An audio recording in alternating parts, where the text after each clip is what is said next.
नमोस्तु गुरुदेव, कोटिश नमोस्तु। मुनिश्री, सामूहिक परिवारों में देवरानी, जेठानी, नंदन साहब सभी रहते हैं और सभी पूजा विधान, तीर्थ यात्रा, आहार दान सब कुछ करना चाहती है, लेकिन इनमें ये कार्य सभी एक साथ नहीं कर सकते। तो कभी कभी ऐसा होता है कि एक ही व्यक्ति हर बार ये कार्य करता रहता है, तो मेरा जो है पुण्यशाली है क्या दूसरों के इन कार्यों में बाधित। नमोस्तु मुनिश्री। जॉइंट परिवार में एक ही व्यक्ति करता है, बाकी के लोगों का अवसर नहीं मिल पाता।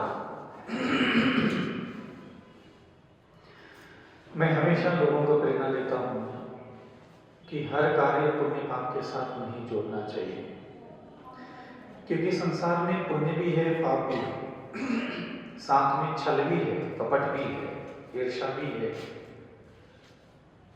और उसके कारण भी बहुत सारे कार्य घटित होते हैं। हर बात पर सिर्फ पुण्य की वजह से हो रहा है नहीं। जैसे कि कोई चोरी व्यक्ति 5 लाख रुपए की करता है, तो क्या उसका पुण्य कर्म का उदय इसलिए चोरी में 5 लाख रुपए मिल गए क्या? तो क्या आप उसके 5 लाख रुपए प्राप्ति को पुण्य का उदय मानोगे? आप क्या कहते हो उसके लिए? भैया ये तो चोरी कर दी, खोटा काम किया, भले 5 लाख या 5 करोड़ रुपए भी मिल जाए। इसी प्रकार सामूहिक परिवार में जब हम रहते हैं, समाज में जब हम रहते हैं, अथवा कुटुंब बड़ा परिवार होता है, तो ध्यान रखना चाहिए दूसरों के प्रति, और ये बड़ों का कर्तव्य होता है कि अपने परिवार में क्रमशः धीरे धीरे ही सही, किसी एक अनुष्ठान में किसी के लिए अवसर दिया, दूसरे अनुष्ठान में दूसरे को अवसर दिया, ये व्यवस्थापन करने के लिए घर के मुखिया स्वामी लोग जिम्मेदार होते हैं। महिलाओं का हो चाहे बच्चों का हो, इसमें कोई ज़्यादा रोल नहीं होता, वो तो जैसा बड़े करते हैं वैसा ही होता है। इसलिए हर बात के लिए पुण्य पाप कहना मैं उचित नहीं मानता। छल से, कपट से, झूठ से, फरेब से भी बहुत कुछ हासिल किया जा सकता है।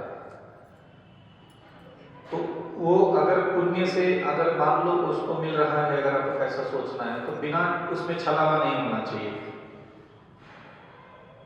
दूसरों को दबा करके फिर खुद ही खुद आगे आगे खुद करके करता है, तो ये भी नहीं होना चाहिए। फिर उसमें अगर पुण्य से है तो सबकी अनुमोदना भी उसमें होना चाहिए, सबका मन भी प्रसन्न होना चाहिए।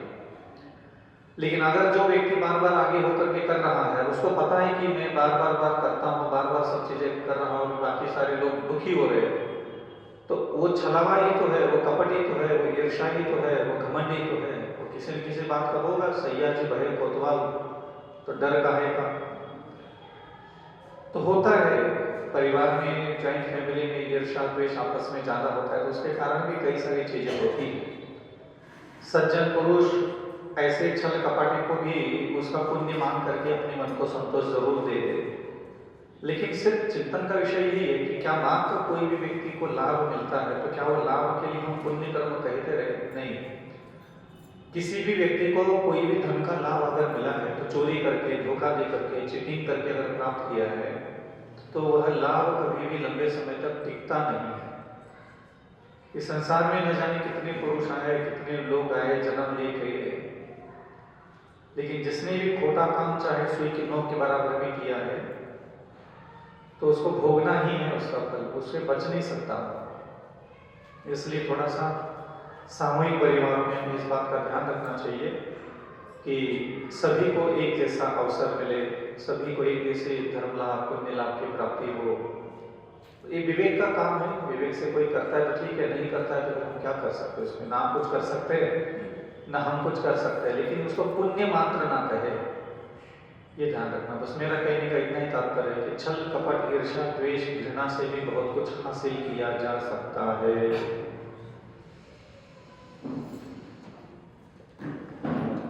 अगली जिज्ञासा के लिए मैं सुनीता जी को आमंत्रित करती हूँ। वो जिज्ञासा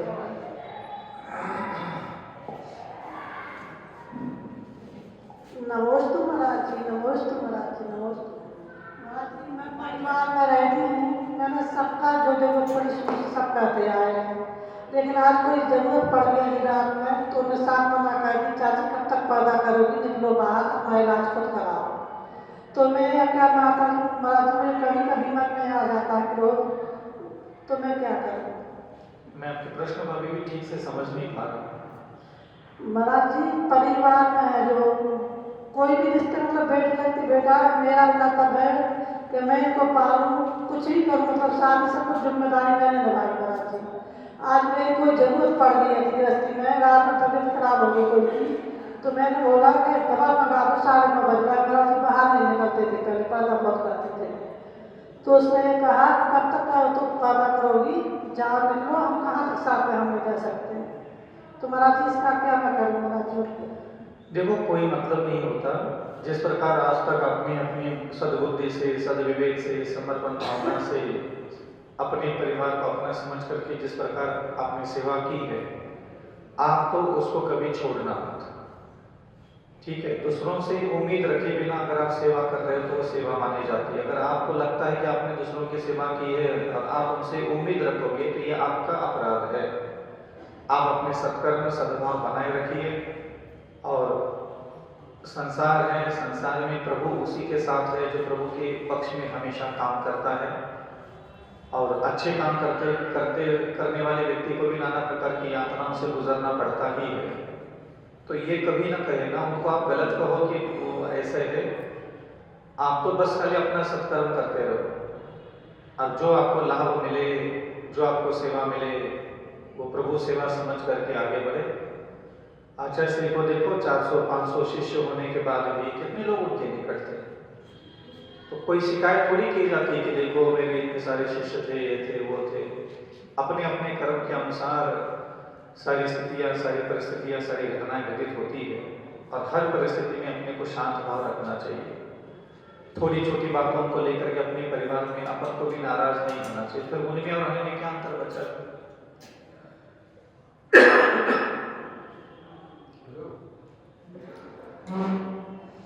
अगली जिज्ञासा के लिए मैं दीप्ति बसव को आमंत्रित करती हूँ।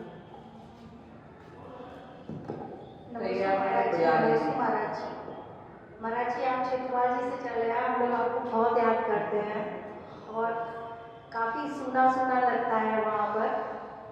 महाराज जी, आपने कहा था कि 24 घंटे में कुछ ना कुछ चिंतन करना चाहिए, जैसे बीजाक्षर मंत्रों का चिंतन करना चाहिए। तो मैंने नियम लिया था कि मैं ओम का चिंतन करूँगी, तो मैं भूल जाती हूँ। कुछ दिन याद रहता है, फिर भूल जाते हैं, फिर याद रहता है, भूल जाते हैं। दूसरा, इतने सारे बीजाक्षर मंत्र हैं और उनमें से जैसे मन अशांत है, शरीर में व्याधि है, रोग है, तो हमें कौन से बीजाक्षर मंत्र का स्मरण करना चाहिए? एक नमोकार महामंत्र अनुचिंतन करके किताब है, कोई नेमीचंद्र जी की है, कोई पंडित विद्वान थे, अभी साउथ के। उनके उस किताबों में प्रत्येक बीजाक्षर की ऊर्जा, प्रत्येक बीजाक्षर का क्या तात्पर्य होता है, हमारे शरीर में किस प्रकार का लाभ देता है हमें, ये पूरा वर्णन अ आ इ ई उ री री ली ली ए ऐ ओ औ अम ह, ये सारे स्वर है, व्यंजन भी है, क ख ग घ आदि। तो इन सारे शब्दों का अलग अलग उच्चारण करने से, इनके जोड़ाक्षर बनाने से, इनके मंत्र निर्माण करने से किस प्रकार के कौन से शरीर को, बुद्धि को, मन को किस प्रकार का धन, वैभव, समृद्धि, ऐश्वर्य आदि व्याधि उपाधियों में लाभ मिलता है, उसमें पूरा विवरण है। आजकल आप लोग मोबाइल भी चलाते हैं, उसमें भी आता है बीजाक्षर एवं उसकी ऊर्जाएं। आप गूगल में डाल दो, पूरा आ जाएगा कौन से बीजाक्षर का क्या होता है। जैसे क का है शक्तिवर्धक है, ऐन का है लक्ष्मीवर्धक है, संपदा वर्धक है, टीम है, रोग निवारक है। तो ऐसे प्रत्येक बीजाक्षर का अपना अपना अलग महत्व रहता है। और आप अपनी स्वभाव, बुद्धि, आवश्यकता, आप अपनी स्थिति परिस्थितियों को ध्यान में रखते हुए उसका पठन कीजिए और आपको जो भी उचित लगे आप उस बीजाक्षर का जाप जरूर कर सकते हैं, उससे लाभ आपको जरूर मिलेगा। दूसरा प्रश्न एक और महाराज जी, ये आपने कहा था कि किसी ने आपके साथ कितना भी बुरा किया हो, यहाँ तक कि आपकी जिंदगी झंड कर दी हो और आपको उसको क्षमा कर देना चाहिए। तो कभी कभी तो मन, जब आप जैसे साधुओं के साथ रहते हैं या धर्म के रहते हैं, वहाँ तो क्षमा भाव उत्पन्न होते हैं, लेकिन उनको देखते ही और जब हम दुख में होते हैं उनको उत्तरदायी मानते हैं और फिर से वो भाव पैदा हो जाते हैं, वो गजब घृणा के भाव हो जाते हैं उसका, और वो तकलीफ हमको ही देते हैं, उससे हमें शांति नहीं मिलती, हमको हमारी नुकसान होता है, उससे हम कैसे बचें?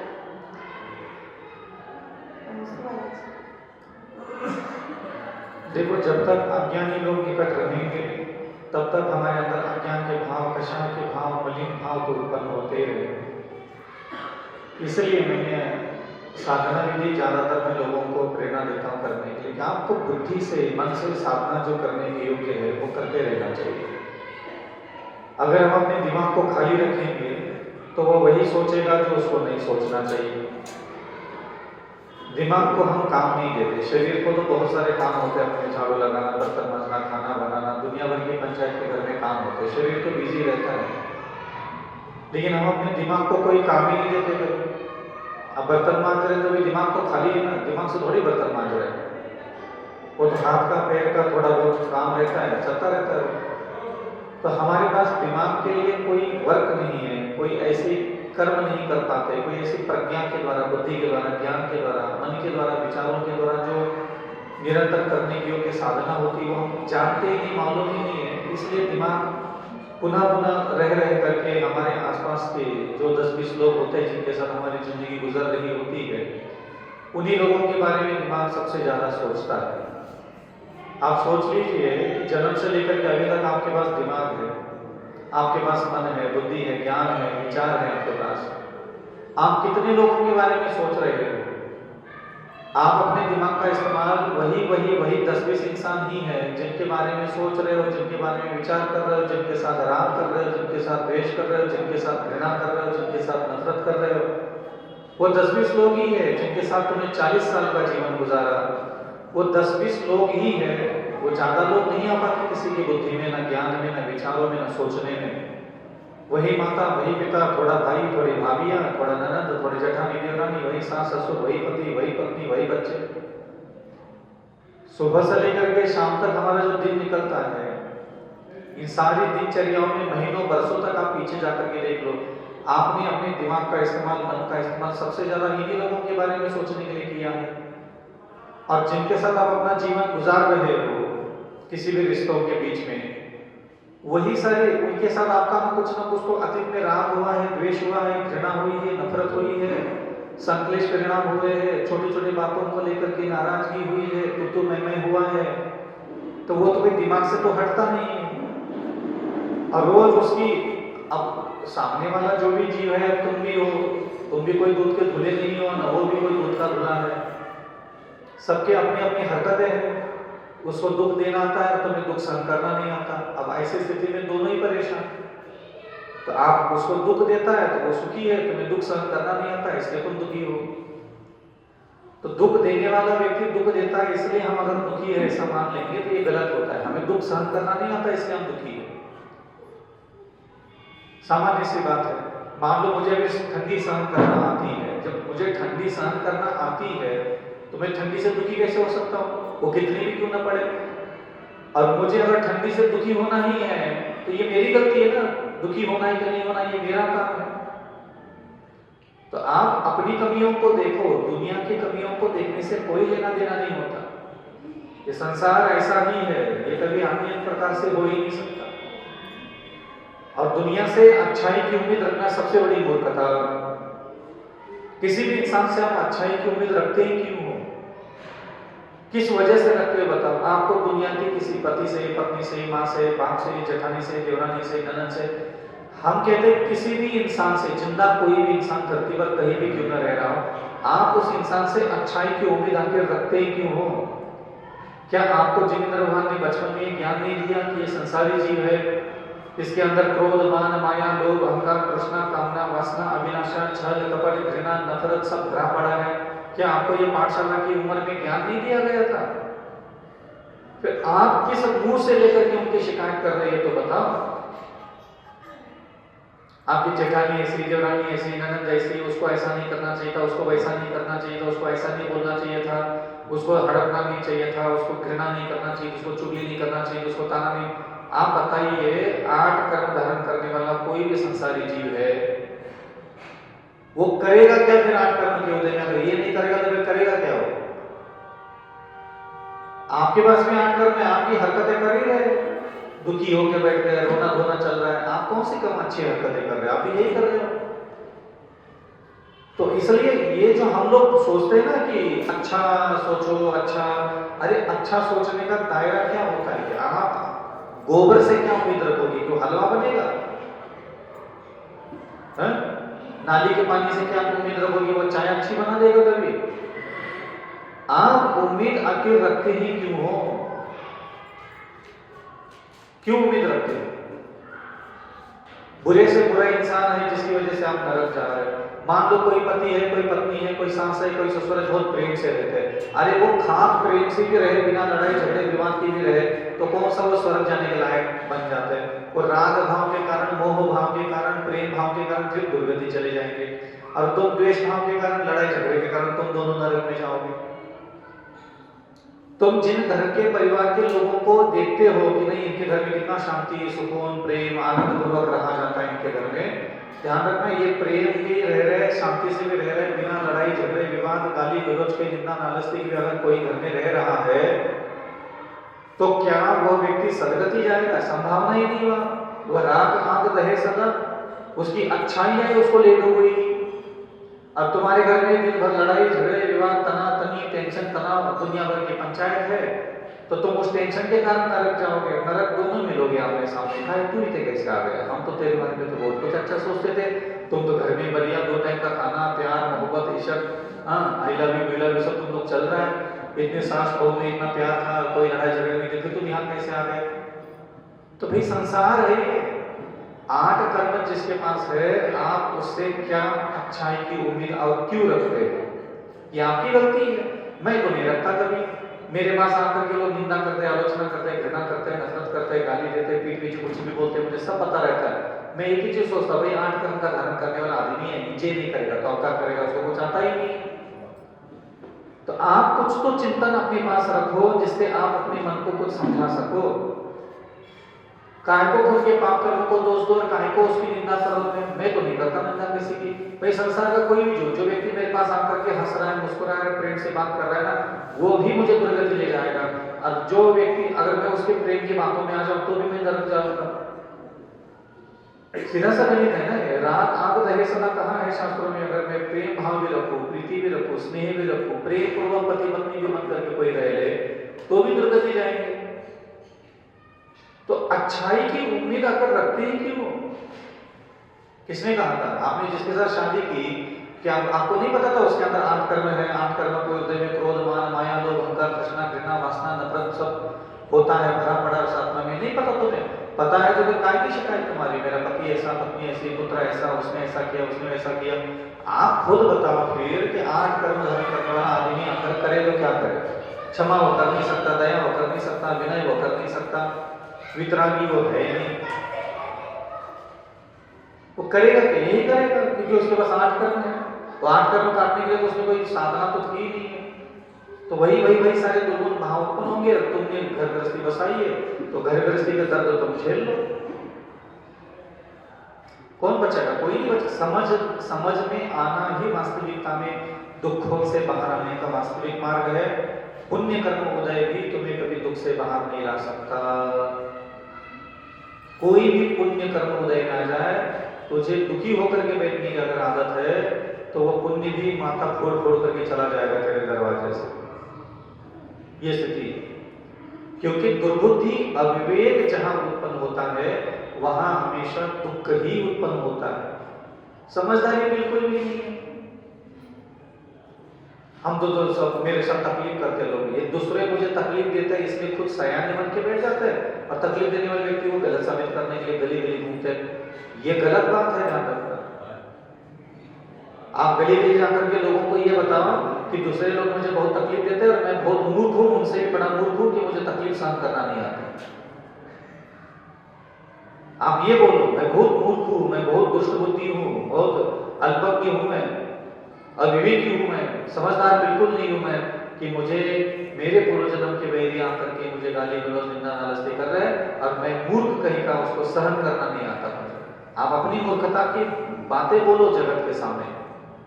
लोगों को आदतें पड़ी है, किसी ने गाली दी नहीं, किसी ने बुरा बोला नहीं, किसी ने थोड़ा सा इधर उधर कुछ हरकत की नहीं, तुम्हें तो मौका ही नहीं जाता है पूरी दुनिया में इसका ढिंडोरा पीटते हुए कि देखो देखो मैं तो ऐसा करता, उसने ऐसा किया, उसने ऐसा किया, उसने ऐसा बोला, उसने ऐसा सुनाया, उसने ऐसा कहा, उसने ऐसा किया।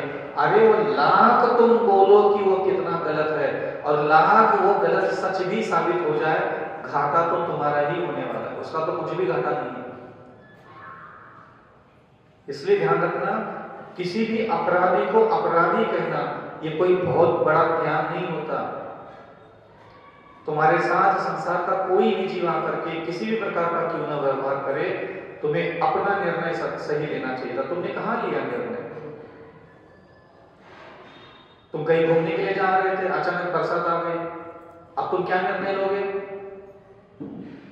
छाता ले ले, कैंसिल कर दे घूमना? तुमने निर्णय लिया, दिमाग से काम किया, छाता लेकर के निकले तो तुम भीगे नहीं बिल्कुल भी।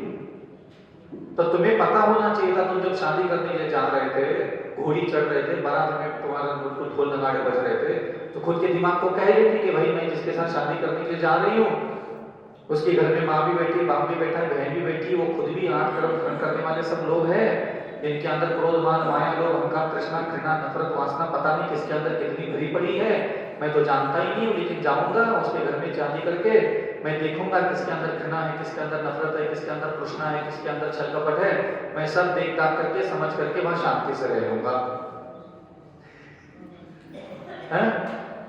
लेकिन खुद की अकल तो चली जाती है घास चरने के लिए, दुनिया को अकल देने के लिए बैठते हैं। भैया तुम क्या अकल दोगे मुझे, कौन गलत है? वो तो भगवान पहले ही बोल के चले गए, सारा संसार तू गलत है, तेरा पति गलत है, तेरे बच्चे औलाद पैदा हुई वो गलत है, तेरी माँ गलत है, तेरे बाप गलत है। 8 कर्म धारण करके बैठे हैं, उनके अंदर वही सारा मवाद और वही सारी चीजें भरी पड़ी, रुधिर भरा पड़ा है, कोई दूध का धुला थोड़ी ना है। तुम्हारी माँ ने भी तुम्हारे पैदा होने के पहले, पैदा होने से लेकर के साथ में जाने कितने घर के लोगों की नरक की जिंदगी झंड बना के रखी होगी। तुम्हारी माँ तुम्हें कहाँ गलत लगती है? तुम्हें सब पता है, तुम्हारी माँ ने तुम्हारी भैया की भाभी के साथ पत्नी के साथ काका करो, कहानी करो, कितना ताना मारते, सब तुम्हें पता है। तो वहां तो कोई समाधान नहीं ढूंढते, तो तुम्हारे घर में भी तुम्हारा कोई समाधान नहीं ढूंढते, क्योंकि कई सारी समस्या का समाधान सिर्फ समझदारी ही होती है। अगर आप परिवार बसाना चाहते हो तो आपको सबसे पहले समझदारी से रहना पड़ेगा, नहीं तो घर गृहस्थी बसाएंगे जब समझदारी नहीं है तो। ब्याह भी करना है, पति भी चाहिए, पत्नी भी चाहिए, ब्याह करना है, सास ससुर भी चाहिए, वो दूध के दूल्हे चाहिए, कहां से लाके दे दे? अरे 8 कर्म धारण करने वाले लोगों को तुमने सास बनाया, ससुर बनाया, पति बनाया, पत्नी बनाया, बच्चे पैदा किए, वो भी 8 कर्म धारण करने वाले, वो कांड तो करेंगे ना कुछ तो कर्म के उदय में, बिना कांड के रहेंगे क्या? सब करेंगे कांड।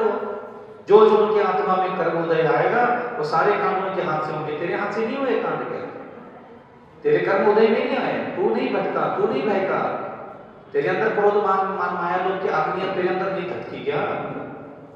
जैसे तेरे अंदर धधकता है क्रोधाग्नि, कामाग्नि, जठराग्नि, वैसे उसके अंदर भी अग्नियां भरी पड़ी, उसकी धधक गई तो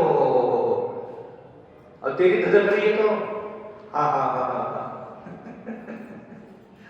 तो इसलिए ध्यान रखना, जो समझदारी से जीता है वही वास्तविकता में विजेता है। बाकी तुम कितने भी अपने दुश्मनों को गलत साबित करो, कितना भी उनको बदनाम करो, कितनी भी उनकी सच्चाई बताओ, तुम्हें कुछ बदले में नहीं मिलेगा, तुम उल्टा और दुर्गति चले जाओ। अगली जिज्ञासा के लिए मैं अनन्या जैन भगवान और जिज्ञासा रखे।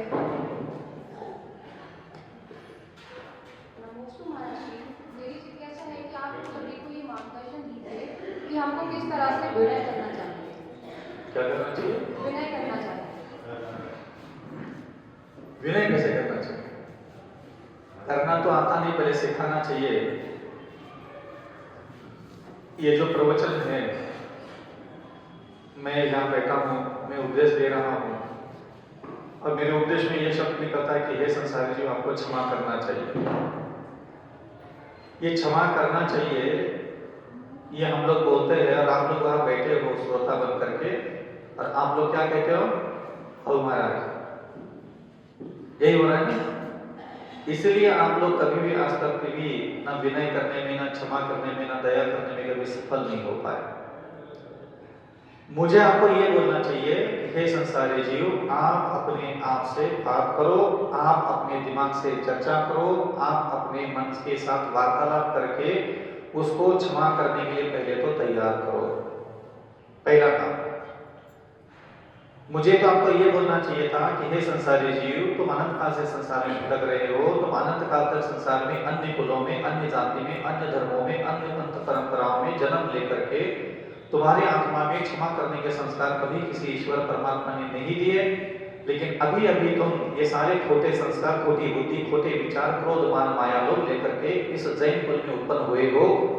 और मेरे प्रभु आपसे ये कहते हैं कि आप क्षमावान बनो, इसलिए आप कृपा करके अपने दिमाग को सिखाइए। आप घर में बैठिए, अकेले में बैठिए और आप अपने दिमाग को कहो कि हे अविचल सागर, विनय करना चाहिए। आप अपने दिमाग को कहो विनय क्यों करना चाहिए। आप अपने दिमाग को कहो विनय करने के लाभ क्या है। मैं आपको बताऊंगा, आप हाँ बोल करके घर चले जाओगे। मैं आपको कुछ भी कहूं आपके काम में नहीं आएगा। आपको खुद ही घर में बैठना पड़ेगा और आप अपनी ही जबान से, अपने ही दिमाग से, अपने ही मन को कहो अकेले में बैठ करके। जैसे मैंने कल थोड़ा बहुत आपको प्रैक्टिकल करके बताया था, तो प्रेम से, आनंद से, मधुरता से आप अपनी आत्मा से, आत्मा से नहीं, मन से, तो आप अपने ही मन के द्वारा अपने ही मन को कहो कि हे विचल सागर, आपको विनय करना चाहिए। काहे नहीं करता विचल सागर विनय? देखो तुम्हारे अगल बगल में जितने भी जीव है, संसारी जीव है, हाँ, इनके अंदर क्रोध, मान, माया लोग सब भरा पड़ा है। विचल सागर तुझे पता है ना भगवान ने, अरे काहे को नाराज होता है किसी से? तुम तो छोड़ दो इन चीजों को। तुम्हारे पास मन है, आंखें है, वाणी है, कान है, हाथ है, पैर है, कोई भी तुम्हारे आसपास जीव आ जाए उसकी विनय कर लिया करो।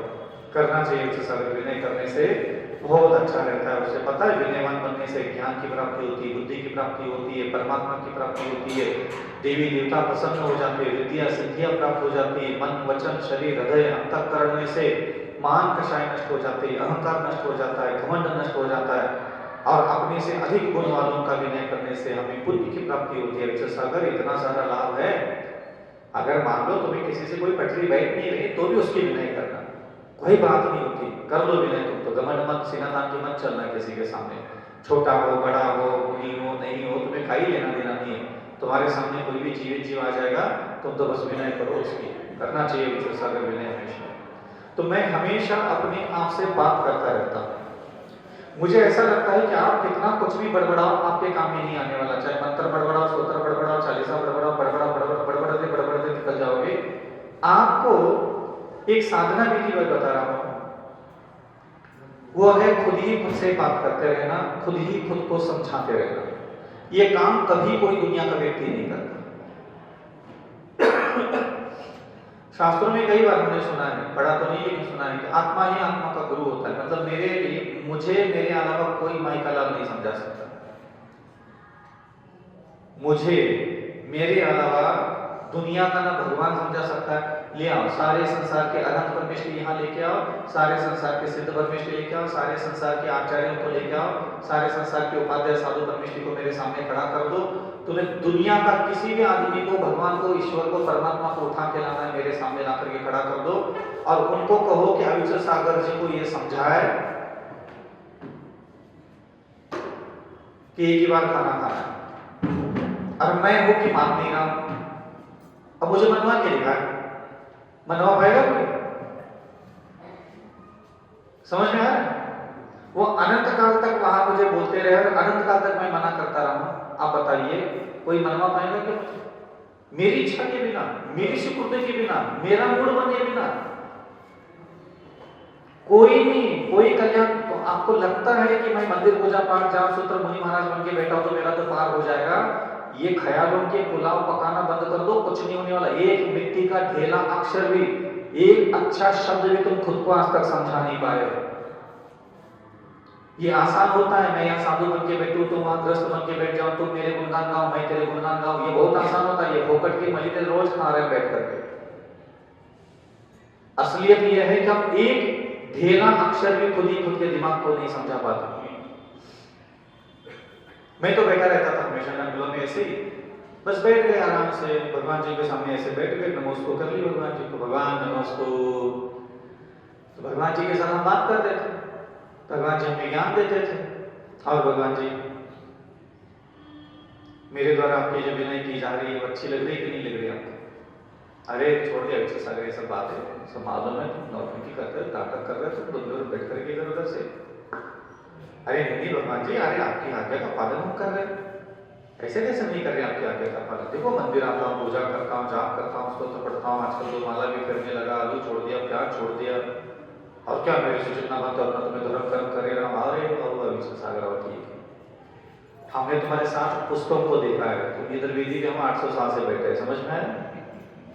तुम्हारी माँ भी आती थी, तुम्हारे बाप भी आता था, तुम्हारा दादा भी आता था, परदादा भी आता था, और सबके नाटक, सबके धांगड़ जिंदा थका थैया यही बैठ के मैंने देखा है। तू अभी आ गया नाचने के लिए, मुझे नाच के दिखा रहा है। तो जो बताओ तेरे पूर्वज कहाँ गड्ढे में गाड़ करके, कहाँ मर करके, कहाँ पैदा होकर के, कहाँ भूतनिया चुड़ैल पिशाचनी बन के घूम रहे, तुम्हें दिखाओ क्या? अरे नहीं भगवान जी बताओ क्या करना है भगवान जी? देख अभी सागर, मैं नहीं चाहता कि तुम उनके जैसी गलती करो। ये भगवान भगवान भगवान भगवान, ये भगवान भगवान क्या होता है? मुंह उठा करके आ जाता है, चावल चढ़ के चढ़ा करके ऐसे करके, हाँ ये कैसे होते ऐसे सौले के सब देखता रहता है बैठ करके, नाटक मचा के रखा है। क्या है तेरे पास ये सब? हमने कहा था तुझे कि विनय करना चाहिए। विनय का कोई आता पता है जैसा अगर तेरे अंदर? ऐसे कैसे विनय नहीं करता, मैं तो सबकी विनय करता हूँ, मैं किसी को कुछ नहीं करता। देखो ज्यादा केवल मत दिखा, हमारे पास केवल ज्ञान है, तुम्हारे पास क्या है? जो हम कह रहे हैं वैसे ही होता है। आओ भगवान जी, तुम जो कहो सो सही। तो भगवान जी हम क्या बताओ क्या करें? देखो सागर, मैं चाहता हूँ कि तुम एक भव दो भव के अंदर मोक्ष जाओ, लेकिन ना बिना विनय धारण किए तुम्हारे मोक्ष का दरवाजा खुलना बहुत मुश्किल है। विनयो मोक्षदारो लिखा है ना। अरे भगवान जी हमने शास्त्र में पढ़े, तुम्हें बताओ? अरे लिखा है, हमने बताया था 2000 साल पहले समुद्र बैठ करके हमने बताया था कि विनय मोक्ष का द्वार है। बताओ सागर, तुम किसकी विनय करते हो? तो भगवान जी मैं सबकी विनय करता हूँ। बेटा सागर, मैंने विनय करने के लिए कभी कहा ही नहीं था। यही तो दिक्कत है कि तुम विनय करते हो सबकी, और मैंने कहा ही नहीं कि तुम्हें विनय करना है कभी। तो भगवान जी आप ही बोल रहे हो कि विनय करना सीख लो, और आप बोलते कि विनय करना जरूरी नहीं है। अरे सागर, विनय धारण करने के लिए कहा है मैंने, विनय करने के लिए नहीं कहा। तो ये धारण करना और ये विनय करने में क्या अंतर है? अरे बोले जमीन आसमान का अंतर है। विनय करते रहोगे तो गारंटी नहीं कि तुझे मोक्ष मिलेगा, लेकिन विनय धारण करोगे, मैं पक्का लिख के देता हूँ अभी, या तो 2 के अंदर मोक्ष चला जाएगा, 8 के अंदर मोक्ष चला जाएगा। तो भगवान जी सिखाओ मुझे विनय कैसे धारण करते हैं। बोले कोई बात नहीं, हम बता देंगे तुझे। देखो अभी सागर, विनय धारण कहाँ करना है, क्यों करना है, किस लिए करना है, पहले ये समझ लो। तो पहली बात तो देखो, मैं तुम्हारी आत्मा को सिद्धालय ले जाना चाहता हूँ, इसलिए मैं कह रहा हूँ कि तुम विनय गुण धारण करने वाले स्वामी बन जाओ। अब मोक्ष किसको चाहिए सागर? तुम्हारी आत्मा को चाहिए, शरीर को चाहिए, मन को चाहिए, इंद्रियों को चाहिए? बोले नहीं, मेरी आत्मा को मैं सिद्धालय जाते हुए देखना चाहता हूँ। बोले ठीक है, लेकिन तुम्हारी आत्मा सिद्धालय तभी पहुंचेगी जब तुम्हारे पास 7 चीजें हैं। एक है तुम्हारे पास आत्मा, एक है तुम्हारे पास मन, एक है तुम्हारे पास वाणी, एक है 5 है तुम्हारे पास इंद्रिया। तो 5 इंद्रियां और 1 मन, ये 6 चीजें हो गई, और 1 आत्मा। ऐसे तुम्हारे पास ये 7 चीजें हैं। तो इसमें से तुम आत्मा छोड़ दो, अभी आत्मा के टेंशन मत लो, अभी तुम 5 चीजें ले लो। मैं स्वयं इन 5 और 1 मन 6 चीजों में मैं विनय देखना चाहता हूँ। ध्यान रखना बेटा, जो सर मैं क्या कह रहा हूँ तुझे, मैं तेरे मन में, तेरी आंखों में, तेरी नासिका में, तेरे जिह्वा में, तेरे कर्णेंद्रिय में, तेरे पैर के तलवों में, तेरे हाथ की हथेलियों में स्पर्श इंद्रिय, रस इंद्रिय, घ्राणेंद्रिय, कर्णेंद्रिय और स्पर्श रस गंध वर्ण शब्द और एक मन, मैं इन 6 चीजों में विनय गुण देखना चाहता हूँ। मुझे जिस दिन वो देखने को मिलेंगे, उसी दिन मैं मान लूंगा कि तुम विनय गुण के मालिक हो गए, स्वामी हो गए। तो भगवान जी मुझे यह दुनिया के किसी इंसान का विनय नहीं करना है, बिल्कुल मत करना। ये लायक है, ये 8 कर्म धारण करने वाले लोग बैठे, क्रोध मान माया लोग, अहंकार तृष्णा काम वासना, इनके दुराचार व्यभिचार कहीं भी जा करके मुंह काला करके आ जाते हैं। इनका कोई मन का ठिकाना, क्या इंद्रियों का ठिकाना, क्या भोगों का ठिकाना। इनके विनय करने से तुम्हें क्या मिट्टी भी नहीं मिलेगी, राख भी नहीं मिलेगी। ये विनय करने के लायक थोड़ी ना है कि आपस में मुंह डालोगे इसकी विनय इसकी विनय, ये विनय करने के लायक है। इनको 10 मिनट के लिए पानी टाइम पे नहीं मिला तो दिमाग बौखला जाता है, खाना ठीक से नहीं मिला तो दिमाग काम करना बंद कर देता है, समय पर शरीर भोगने को ना मिले, अन्न भोगने को ना मिले, धन दौलत ठीक से ना मिले, इन दुराचार व्यभिचार दुनिया भर के सारे पाप करने के लिए मरे जाते हैं लोग। जिंदगी में 1000 बार तो दूसरों की हत्या करने वाले, जिंदगी भर दूसरों के अपनी खुद की आत्महत्या करने के 1000 बार ख्याल आते हैं। तो इनकी विनय करके तुम्हें कौन सा मोक्ष मिलेगा बेटा सागर? तो भगवान जी, ये संसार में किसी भी चीज का विनय नहीं करना है, बिल्कुल मत करना, लायक है ही नहीं लोग। तो क्या पंचपरमेष्ठी की भी नहीं करो? मैं तुम्हें करने के लिए तो कह नहीं रहा हूं, चाहे वो पंचपरमेष्ठी हो चाहे सामान्य जीव हो, तुम्हें करना है दिमाग से हटा लो पहले।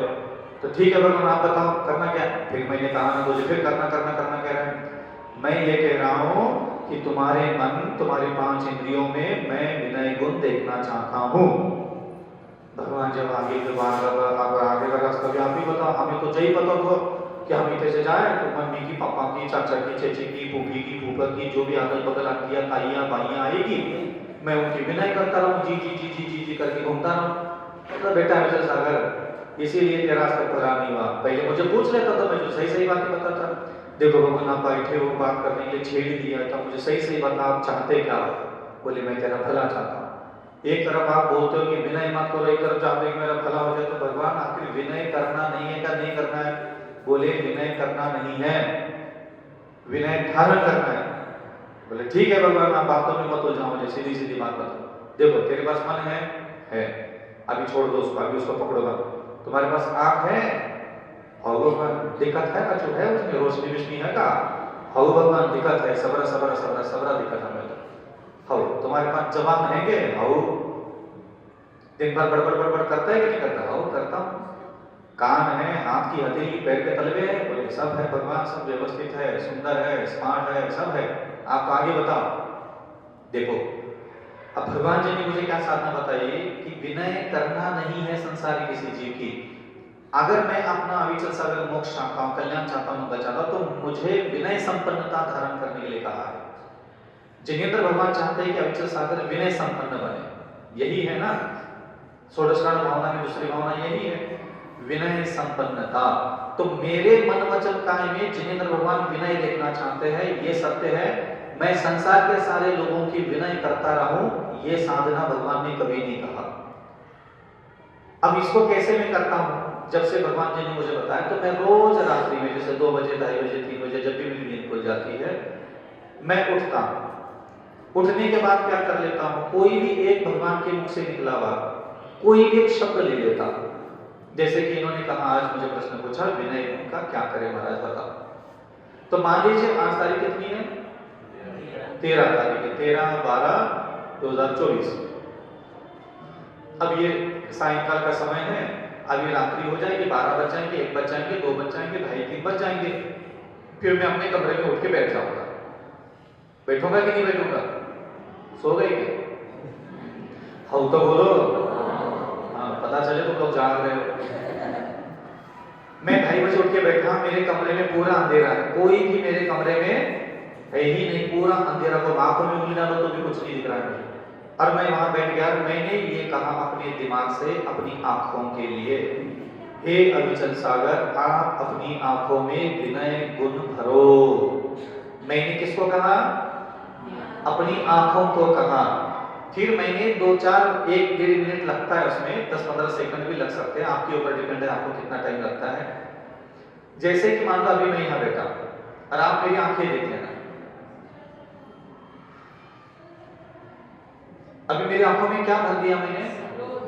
तो मैंने अभी अपनी आंखों में क्रोध भर लिया। इसका मतलब ये होता है कि मैं अपनी आंखों में क्रोध भाव धारण करके क्रोध, मान, माया, लोभ, अहंकार, तृष्णा, काम वासना, घृणा, नफरत, द्वेष ऐसे असंख्यात हजारों प्रकार के दुर्गुण भाव आंखों में भर करके दुनिया के किसी भी व्यक्ति को वस्तु को देख सकता हूं। ये सत्य है क्या? सत्य है, सत्य है। मैंने क्या किया? मैंने अपने आप को कमांड दिया, आदेश दिया कि हे अविचल सागर आज दिन भर आप अपनी आंखों में से विनय गुण अलग नहीं करोगे। मैंने किसको कहा? अपनी आंखों को ही मैंने कहा।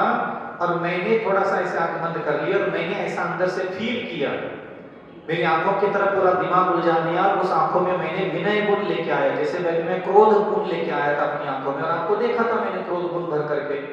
गुण तो नहीं है, दुर्गुण है वो क्रोध।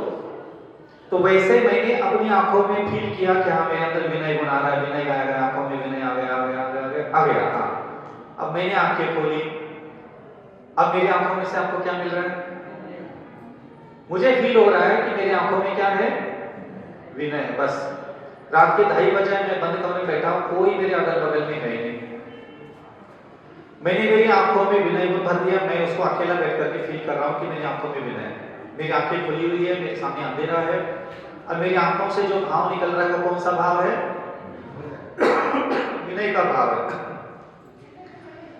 फिर मैंने कमांड दिया अपनी जबान को, हे अविचल सागर, अभी से लेकर के सायंकाल तक थोड़ा शांत नहीं बैठ सकते क्या आप लोग? जब देखो तो हल्ला करते रहते हो। अभी मेरी वाणी से क्या निकला? क्रोधाग्नि भड़क रही है। समझ में आ रहा है? मतलब मैं मेरी जबान का इस्तेमाल क्रोध, मान, माया, लोभ, अहंकार, तृष्णा, कामना, वासना, अभिलाषा, अश्लीलता, उग्रता के साथ बात करने के लिए अपनी जबान का इस्तेमाल कर सकता हूं, नहीं कर सकता हूं? कर सकता हूं। तो मैंने संकल्प लिया कि हे अविचल सागर, आज दिन भर आपकी ट्यूनिंग में विनय गुण के साथ ही प्रत्येक शब्द बाहर निकलना चाहिए। क्यों, क्या हुआ? आप लोगों को रोज बोलना पड़ता है कि हल्ला गुल्ला करते हो, थोड़ा अच्छे से रहा करो। ये क्या हो गया? बात वही की वही है, शब्द वही के वही है, लेकिन टोन कौन सी ले ली मैंने? विनय की। हे श्रावक श्रेष्ठियों, आप लोग बिल्कुल भी हल्ला बल्ला मत करो। काहे आप लोगों को रोज समझाना पड़ता है? अच्छा नहीं लगता, शांत बैठो थोड़ा सा। तो इसमें एक सम्मानजनक व्यवहार का ट्यूनिंग बदल दी मैंने। तो मैंने एक कमांड दे दिया मेरी आंखों को, आंखों में मैंने विनय भाव भर लिए। दूसरा कमांड दिया मैंने मेरी जीभ को। तीसरा कमांड देता हूं मैं मेरी हाथ की उंगलियों को। हे अविचल सागर, आज दिन भर तुम अपनी हाथ की उंगलियों से किसी को भी छुओगे।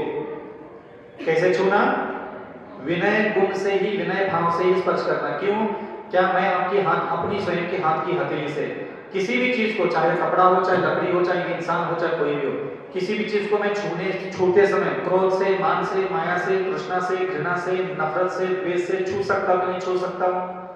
छू सकता हूं। जब इसमें ये गलत तरीके से छूने की क्षमता है, तो ये आपकी हाथ की हथेली विनय से भी तो छू सकती है किसी चीज को, लेकिन आप उधर कभी ध्यान देते नहीं है। तो मैं आज आपको कह रहा हूं कि आपको इस प्रकार अपनी आंखों को, अपनी जबान को, अपनी हाथ की हथेलियों को कमांड देना। फिर मैं चौथी कमांड देता हूं अपने पैर के तलवों को। हे अविचल सागर, आज धरती पर आप जब भी चलोगे, आपके पैर के तलवों में विनय गुण होना चाहिए, आपकी चाल में विनय होना चाहिए। आपके चाल में किसी प्रकार का घमंड, अहंकार, क्रोध, नफरत से धरती पर चलोगे नहीं। सिर्फ आप चलते समय ध्यान रखना कि आप विनय से चल रहे। ठीक है? अब मैंने कमांड देकर के ऐसे रात के 2:30 बजे से लेकर के सुबह 6:30 बजे तक ऐसा रहेगा। ठीक है? बैठा कि नहीं बैठा? हाउ तो बोलो। हाउ महाराज। मान लो 2:30 बजे से 5:30, 6:30 बजे के बीच में कोई देवता आसमान में आ गए और वो मुझे देख रहे हैं। ठीक है? वो मुझे देख रहे हैं और वो क्या कह रहे हैं? अविचल सागर जी की आंखों में क्या है? मेरी वाणी में क्या है? मेरे हाथ की हथेली में क्या है? मेरे पैर के तलवों में मैंने क्या भर दिया? क्या मैं किसी की विनय कर रहा हूं? क्या मेरे सामने कोई खड़ा है? मुझे विनय करने के लिए दुनिया की किसी भी जिंदा जीव की जरूरत ही नहीं है। मुझे विनय गुण धारण करने के लिए सिर्फ मेरी जरूरत है। मैं अपनी आत्मा के कल्याण के लिए मेरी इंद्रियों में जब तक विनय गुण, क्षमा गुण, दया गुण, करुणा गुण प्रकट नहीं होगा, तब तक दुनिया के किसी भी व्यक्ति का मैं कितना भी विनय करता रहूं, इसमें मेरा कोई सुई की नोक के बराबर में भला नहीं है। ये लोक व्यवहार है, ये दुनियादारी है। आप एक दूसरों का सम्मान करो, बुजुर्गों का विनय करो। ये का लायक है? खुद तो नरक जाने के लायक कर्म करके बैठे, उनकी क्या खाक विनय करोगे तुम? तो 2:30 बजे से 6:30 बजे तक बिल्कुल मेरा आंखें, मेरी वाणी, मेरे हाथ की हथेली, पैर के तलवों में विनय गुण रहा। सारे देवता प्रसन्न हो गए, सारी रिद्धियां सिद्धियां प्रकट हो गई। देखो अविचल सागर जी के पास कितना विनय गुण है। और दूसरे ललितपुर के कुछ मरे हुए पुराने लोग थे, आ गए, भाई विनय, ये कभी विनय नहीं कर रहे थे, बैठ के अंधेरे कमरे में बैठ गए। तो बढ़ के देवता बोल रहे होते कि देखो विनय गुण कितना है अविचल सागर जी के पास। ये बुंदेलखंडी से मरते थे तो ऐसी बातें करते। अच्छा क्या कर रहा हूं अंधेरे कमरे में बैठ करके? क्या करो तेरे में कछु करेंगे? तो दूसरा देवता बोलता है ये कर कछु नहीं रहा, ये धारण करके बैठो है। क्या करके बैठा है? ये धारण करके बैठा है। ये विनय गुण का मालिक बन करके बैठा है यार। ये करना करना करना के धतुरे के बुंदेलखंडी में मिलती है सारी चीजें। अब 6:30 बज गए, मैंने गेट खोला, सारे ललितपुरी अंदर आ गए कमरे के अंदर। अब बताओ मेरी आंखों में क्या है? आपको मेरी आंखों से आपको क्या मिल रहा है? क्या मैं आपकी विनय कर रहा हूं? क्या मैं अपनी चक्षु इंद्रिय की विनय की रक्षा कर रहा हूं? सही सही बताओ। मैं अविचल सागर मोक्ष करना चाहता हूं और मुझे मोक्ष तभी मिलेगा जब मेरी 5 इंद्रियां मेरे मन में गुण विद्यमान होंगे। सीधा सा गणित है। मैं जिम्मेदारी ले चुका हूं कि मेरी आंखों का विनय गुण अलग नहीं करना है। तो मैंने आपको जब देखा अपनी आंखों से, तो मेरी आंखों से आपको क्या मिला? क्या मैं विनय कर रहा हूं? अब इस पूरी दुनिया का चाहे कोई भी इंसान दिन भर मेरी आंखों से गुजर जाए, उसको मेरी तरफ से, मेरी आंखों से क्या मिलेगा? विनय मिलेगा। क्या मैं विनय कर रहा था? नहीं।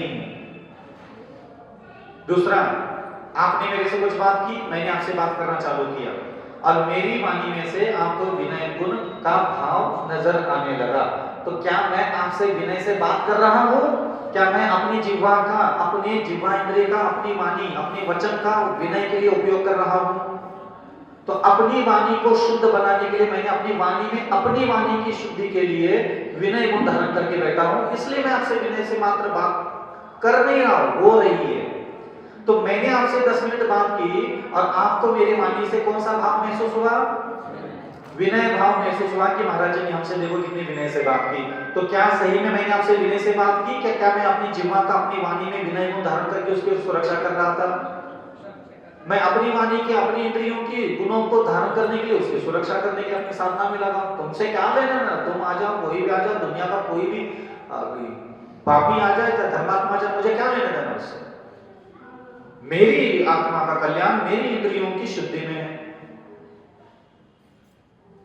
जैसे आप कहा कि हथेली से किसी को राग से, द्वेष से, तृष्णा से, घृणा से, नफरत से छूते हो, ऐसे मैंने दिन भर किसी को भी छुआ, उस छुवन में मैंने विनय का ध्यान रखा।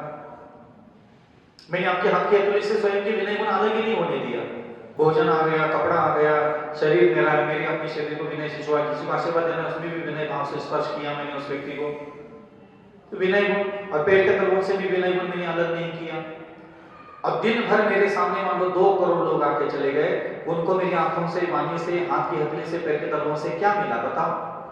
विनय गुण मिला। तो क्या मैं विनय कर रहा था? क्या मैं सिर्फ आद हिलम कादवम, मैं अपनी आत्मा का हित जान चुका हूं कि मेरी शरीर की इंद्रियां, मेरा मन जब तक गुणात्मक रूप से परिवर्तित नहीं होगा और गुणवान मन वचन का ही मेरे अष्टकर्म का विनाश करने वाला है। दुनिया का न मंत्र, न स्तोत्र, न चालीसा, खुद भगवान भी, जब तक मैं अपनी 5 इंद्रियां और अपने मन को गुणवान नहीं बनाऊंगा, भगवान भी मेरा भला नहीं करने वाला। कितना भी पुण्य लेकर के, कितना भी पुण्यकाम करो संसार में। इस प्रकार मैं अपने आप को डेली एक शब्द की कमांड देता हूं। आज 14 तारीख थी, आज मैंने एक शब्द का कमांड दिया था और आज दिन भर मैं बंद कमरों में था तो भी, और मैं सबके सामने बैठा तो भी, मैं रोड पे चलूंगा तो भी, मैं कहीं भी खड़ा, किचन में खड़ा, सोफे में खड़ा, मैं कहीं भी खड़ा कर दो, मुझे सुबह 2:30 बजे से लेकर के रात के 11-12 बजे तक मेरी आंखें, मेरी वाणी, मेरे हाथ की हथेली, मेरे पैर के तलवे एक धार्मिक शब्द के अनुसार ही मैं संचालन रखता हूं। मैं मन को धार्मिक बनाने के चक्कर में कभी नहीं पड़ा आज तक, मुझे जरूरत ही नहीं है।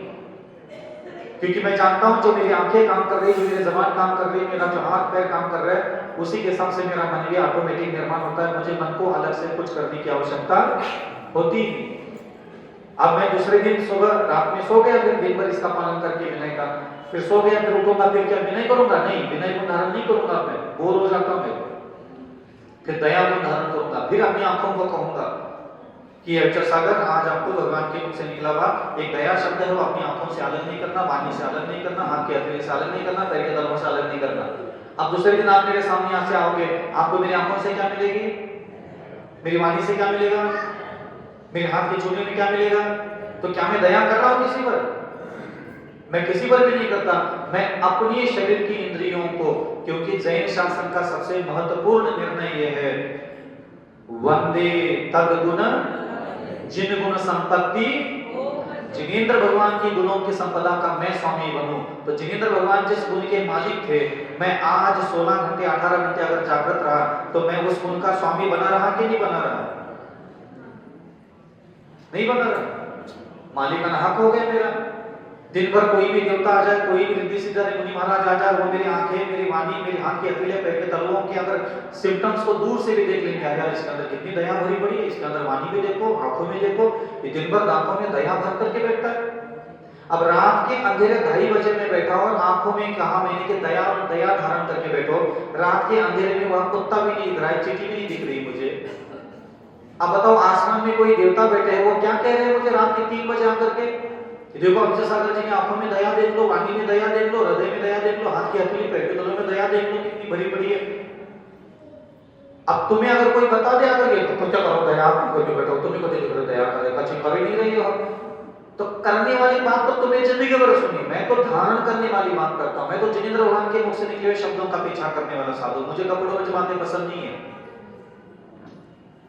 कहां पढ़ने से कहां रहो, कहां पढ़ने से कहां रहो, मुझे कोई लेना देना नहीं, तुम्हारा कछु नहीं होने वाला। और हमारा क्या हो गया था, हमारा क्या होने वाला है हमें खुद जानते हैं। क्योंकि आप देखो आंखें, वाणी, कान, हाथ की हथेलियां, बैठे हैं ऐसे रात के 2:30 बजे आंखें खोल करके बैठा हूं और पूरे ब्रह्मांड के सारे देवी देवता आकर के ऊपर खड़े हैं, देखो इसके अंदर दया कितनी भरी पड़ी है। मतलब एक जिंदा जीव पर भी मैं दया कर नहीं रहा। तो धारण करना और करना दोनों में आसमान है। तो क्षमा करना नहीं, ये सही धर्म नहीं है, क्षमा धारण करना सही धर्म होता है। तुम्हारे 7 पुष्पों ने किसी न किसी को आज तक क्षमा की नहीं होगी, आज तक ठीक से हो ही नहीं सकते, संभव ही नहीं हो। क्षमा धारण किया जा सकता है लेकिन किया नहीं जा सकता। विनय धारण करने, इसलिए जिनेंद्र भगवान के मुख से निकले हुए शब्द का एक अक्षर भी कभी आगे पीछे नहीं, अगर उन्होंने कोई शब्द कहीं लिखा है बहुत विद्वत्ता पूर्वक, बहुत केवल ज्ञान के साथ लिखा है, विनय संपन्नता। तो जिनेंद्र भगवान ने जब अविचल सागर जी से उम्मीद रखी है कि अविचल सागर विनय संपन्न बने, तो अविचल सागर जी से अगर भगवान विनय संपन्नता मुझ में देखना चाहते हैं ना, जब मैं तुम लोगों का विनय करते हुए मुझे देखना चाहते हैं, जिनेंद्र भगवान कहते हैं कि अविचल सागर मैं तुझे विनय संपन्न देखना चाहता हूं। ऐसा भगवान चाहते हैं कि नहीं चाहते हैं? चाहते हैं। तो अविचल सागर जी को अगर जिनेंद्र भगवान विनय संपन्न देखना चाहते हैं तो अविचल सागर है क्या? तो अविचल सागर क्या बिना दिमाग, बिना आंख, बिना जबान, बिना कान, बिना नाक, बिना हाथ, बिना वाणी, बिना हाथ पैर के है क्या? यही तो अविचल सागर है, यही तो अविचल सागर जी का नाम है। और जिनेंद्र भगवान कहते हैं कि मैं इसके अंदर विनय को देखना चाहता हूं, और मैंने उनकी इच्छा पूरी की, और पिछले 18 साल से मैं उनकी इच्छा पूरी कर रहा हूं कि वो जो भी गुण मुझ में देखना चाहते हैं, मैं डेली एक एक अलग अलग गुण धारण करके अपना जीवन व्यतीत करता हूं। दुनिया के सारे 3, 13, 20 में मेरा कोई लेना देना नहीं है।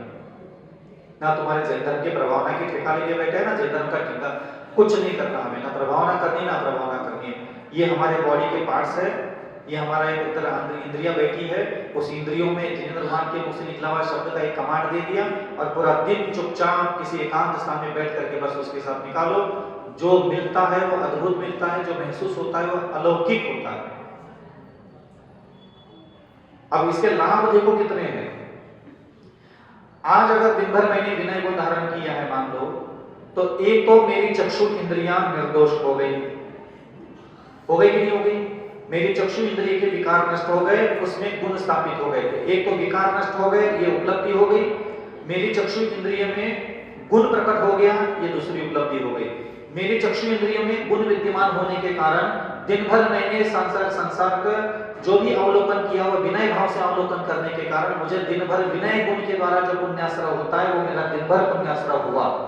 और दिन भर में जो दुनिया के सारी चीजों को क्रोध, मान, माया, लोभ, कामादिक विकार से मैं देखने वाला था मूर्खता की वजह से, वो सारे के सारे पाप इकट्ठा करने की जो हरकतें मेरी आंखें करते थे वो सारी पाप की हरकतें हट गई और मैंने दिन भर सिर्फ अपनी आंखों से पुण्य कमाया। तुम्हें पुण्य कमाने के लिए मंत्र चाहिए, स्तोत्र चाहिए, चालीसा चाहिए, भगवान चाहिए, मंदिर चाहिए। हमें जरूरत नहीं पड़ती किसी स्तोत्र, मंत्र, चालीसा, पूजा पाठ, तुम्हारे भगवान और तुम्हारे अष्टप्राद और तुम्हारे तीर्थ वंदना की जरूरत नहीं पड़ती। ये आंखें खोल दी, इसमें आप विनय भर दी, दया भर दिया, क्षमा भर दिया, सरलता भर दिया, इसके अंदर ब्रह्मचर्य भर लिया। आ जाओ मेरे सामने दुनिया के किसी कुत्ते को बिठा दो, सुअर को बिठा दो, किसी को भी बिठा दो, मैं इतना पुण्य कमा दूंगा अपनी आंखों से उसको देख करके तुम सोच नहीं सकते। दिन भर बिठा दो कुत्ते को मेरे सामने, मैं उस कुत्ते को देख देख करके उतना पुण्य कमाऊंगा तुम्हारे 100 साल में भी तुमने मंदिर में बैठ करके नहीं कमाया होगा। ये जिनेंद्र भगवान की विद्या है, इसको बोलते हैं इंद्रिय विजेता। इंद्रिय संयम, भाव संयम तब चालू होता है ही नहीं, लेना देना ही नहीं कोई इंद्रियों का। व्रत लेकर के जबरदस्ती बैठा, एक प्रतिमा, 2 प्रतिमा, कोई महाराज बन के बैठ गया, कोई आचार्य बन के बैठ गया, आता पता है नहीं, किताबों की बातें बड़बड़ बड़बड़ करके दिन निकलता है स्वाध्याय के नाम पर, शास्त्र के नाम पर चल रहा है। किसी भी व्यक्ति को जाकर के पूछ लो कभी उसने जीवन में कभी आंखों को कमांड देकर के 1 घंटा भी गुजारा है क्या? 1 घंटा भी एक अक्षर का भी ज्ञान नहीं कि कौन से इंद्रियों पर कैसे विजय प्राप्त किया जाता है, किस इंद्रिय में कैसे गुण स्थापित किए जाते हैं, किसी को नहीं पता। मैं तो 100 करोड़ रुपए इनाम भी दे दूंगा, पिछले 100 साल में तुम्हारे 1000 साल में जितने भी साल हुए, इसमें से 5 इंद्रियों पर कैसे दुर्गुण नष्ट करके, कैसे गुणों की स्थापना करके, कैसे इंद्रियों का दिन भर संचालन करना चाहिए, इस पर किसी की भी 5 मिनट की भी प्रवचन हो तो मुझे लाके सुना दो। गृहस्थी है तो क्या हो गया? अरे घर में बैठे हो, दिन भर अपनी आंखों में दया भर करके देख करो ना काम अपने घर के सारे, अपनी जबान में दया भर करके एक दिन गुजारो ना, अपनी हाथ की हथेली पैर के तलवों में दया भर करके एक दिन गुजारो, घर के सारे काम करो। कौन मना कर रहा है? काहे नहीं घर गृहस्थी? तुम्हारी आंखों का कौन पति है, तुम्हारी जबान का कौन पति है, तुम्हारे हाथ की हथेली पैर के तलवों का कौन पति कौन पत्नी है, कौन मां कौन बाप है, ये तुम्हारे पास है। ये तुम इसके मालिक हो, क्या लेना देना ये साधु बन करके बैठा हो, क्या लेना देना तुम गृहस्थी बसा के बैठे हो, इससे कोई फर्क नहीं पड़ना चाहिए। क्या फर्क है बताओ? अगर आज मैं कहता हूं कि कल सुबह आप जब भी उठोगे, आप अपनी आंखों में दया भरोगे, वाणी में दया भरोगे, हाथ की हथेली में दया, पैर के तलवों में दया, बताओ कौन सा पति मना कर रहा है, कौन सी सास मना कर रही है, कौन सा क्या मना हो रहा है बताओ मुझे। कल का पूरा दिन तुम अपनी आंख, जबान, हाथ की हथेली, पैर के तलवों में दया भर करके दिन गुजारोगे, तुम्हें कोई लेना देना नहीं दुनिया क्या कर रही है, क्या नहीं कर रही, क्या अच्छा हो रहा है, क्या बुरा हो रहा है, क्या मन का हो रहा है। आखिरकार तुम जिनेंद्र भगवान की वाणी का पालन करोगे तभी तो ना तुम्हारा किनारा लगने वाला है। आसपास के इंसानों के साथ हिसाब किताब चुकता करने के लिए ज्यादा दिमाग का इस्तेमाल मत करो। जिसको जैसा करना है वो वैसा करता रहेगा। तुम 25 साल से 40 साल से उसी घर में बैठे हो, कितने लफड़े मिटा दिए तुमने, सारी हरकतें रोज वैसी की वैसी है। कोई इंसान बदलने के लिए तैयार नहीं है, ना तू बदलने के लिए तैयार है ना वो बदलने के लिए तैयार है। डिशुम डिशुम डिशुम डिशुम सब घर में चल रहा है। अंत करना है तो जिनेंद्र भगवान की वाणी का पीछा करना पड़ेगा। पार्श्वनाथ भगवान को 10 जन्म लग गए, मुझे नहीं पता तुझे कितने लगेंगे, लेकिन तब 10 जन्म लग गए जब उन्होंने जिनेंद्र भगवान की वाणी का पीछा करना चालू किया। तुमने तो अभी चालू ही नहीं किया। तो इसलिए सबसे पहली साधना, मेरे जीवन की सबसे बड़ी साधना मानता हूं इसको, और मैं कभी पिछले 17-18 साल हो गए दीक्षा लेकर के थे, 20 साल हो गए, लेकिन 1-2 साल बाद ही मुझे सारी चीजों का जानकारी मिल जाएगी। भगवान देते थे आकर के, तो मैं देता था कि अब जैसा आपको में दया भर करके दिन गुजार, एक एक शब्द बोल के चले जाते थे, मैं गुजारने लगा, फिर धीरे धीरे उसमें डेवलपमेंट लेके आया मैं। कितना आसान है, इजी वे में। आज जैसे मैं सुबह, आज मेरा शब्द था सरलता, तो आज दिन भर मेरी आंखों में सरलता मिलेगी, वाणी में सरलता मिली, और ज्यादा उलझता ही नहीं लोगों के साथ। बोलना भी पड़ेगा, बिल्कुल सरलता से बोल दो और छोड़ दो। आग लग जाए धरती पे, काम हो नहीं हो कोई लेना देना नहीं रखता मेरा, मेरे मन की हो नहीं हो, मेरे अनुकूल हो नहीं हो, मुझे लेना देना नहीं। मैं सिर्फ ये जीता हूं कि जब तक जिंदा हूं जिनेंद्र भगवान की इच्छा पूरी करने के लिए मैं जीऊंगा।